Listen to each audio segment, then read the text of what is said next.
మేము తెలంగాణలో మరబ్బాయి ముక్కా సుక్కా లేనిది నడవదు అని మధ్య బాగింటున్నా ఇన్స్టాగ్రామ్లో. మరి వీళ్ళకి తెలంగాణ ఔన్నత్యం, వైభవం, చరిత్ర తెలుసా తెలియదా నాకు తెలియదు, కానీ అసలైన తెలంగాణ అంటే ఏంటో నేను చెప్తా వినండి మిత్రమా. శాండ్ బాక్స్ టెక్నాలజీతో ఇసుక పునాదుల పైన ఎర్త్క్వేక్ రెసిస్టెన్స్ అంటే భూకంపాలను తట్టుకునే విధంగా 13th సెంచరీలోనే కాకతీయుల వారసుడైన గణపతి దేవుడు సామ్రాజ్యంలో నిర్మించారు మిత్రమా. ఒక నగరాన్ని నిర్మించాలంటే గుడి నీళ్లు ఉండాలని, గుడి చెరువులు ఉండాలని గుడి చెరువులను నిర్మించారు మిత్రమా. ఈ రోజుకి సుమారుగా 90 ఏళ్లకు పైగా ఆ నీళ్లే ఉపయోగపడుతున్నాయంటే, త్రాగు సాగునీటికి ఉపయోగపడుతున్నాయంటే ఊహించండి వాళ్ళ విజన్ ఎలా ఉందో. ఇక్కడ 13th సెంచరీ, ఇక్కడ 20th సెంచరీ. రామప్ప టెంపుల్ ని యునెస్కో వరల్డ్ హెరిటేజ్ సైట్ గుర్తించింది, కానీ మనం గుర్తించలేకపోతున్నాం మిత్రమా. కాకతీయ వంశస్థులు ప్రోలరాజు, రుద్రదేవ, మహాదేవ, గణపతి దేవ, రుద్రమదేవి, ప్రతాపరుద్రులు పుట్టిన నేల ఇదని గర్వంగా చెప్పు మిత్రమా. అంతెందుకు గోన గన్నారెడ్డి పుట్టింది కూడా ఈ నేలలోనే అని చెప్పు మిత్రమా.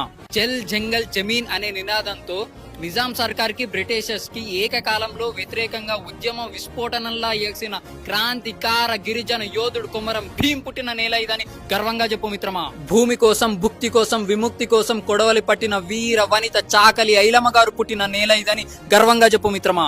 గెరిల్లా టాక్టిక్స్ వాడి మొఘల్స్ తో పోరాడి ఔరంగజేబ్ కొడుకైన బహదూర్ షా మెడలు వంచి గోల్కొండ కిల్లాలో జెండా ఎగరవేసిన వీరుడు యోధుడు సర్దార్ పాపన్న గౌడ్ పుట్టిన నేల ఇదని గర్వంగా చెప్పు మిత్రమా. ఎంతమంది కవులున్నారు మిత్రమా. నా దేశం భగవద్గీత, నా దేశం అగ్నిపునీత సీత, నా దేశం కరుణాతరంగ, నా దేశం సంస్కార గంగ అని చెప్పిన జ్ఞాన పీఠ అవార్డు గ్రహీత సింగిరెడ్డి నారాయణ రెడ్డి గారు పుట్టిన నేల ఇదని గర్వంగా చెప్పు మిత్రమా. ఇందుగలడు అందులేడని సందేహము వలదు చక్రి సర్వోపగతుడు ఎందెందు చూచినా నందందే గలడు దానవాగ్రని వింటే అని రాసిన బొమ్మెర పోతన గారు పుట్టిన నేల ఇదని గర్వంగా చెప్పు మిత్రమా.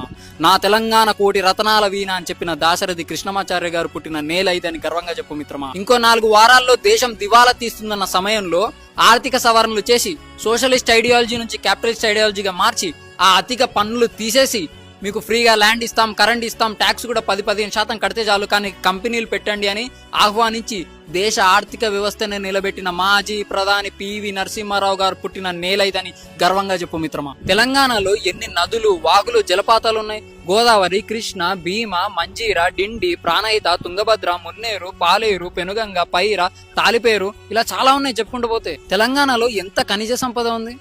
Singareni is the 2nd largest coal producer in Bharat. అట్లా గ్రానైట్ ఉంది, లైమ్ స్టోన్ ఉంది, క్రిస్టల్ క్వార్ట్స్ ఉన్నాయి, చాలా ఉన్నాయి ఖనిజాలు. టైం సరిపోక పార్ట్ 2 కూడా చేసాము, స్టే ట్యూన్.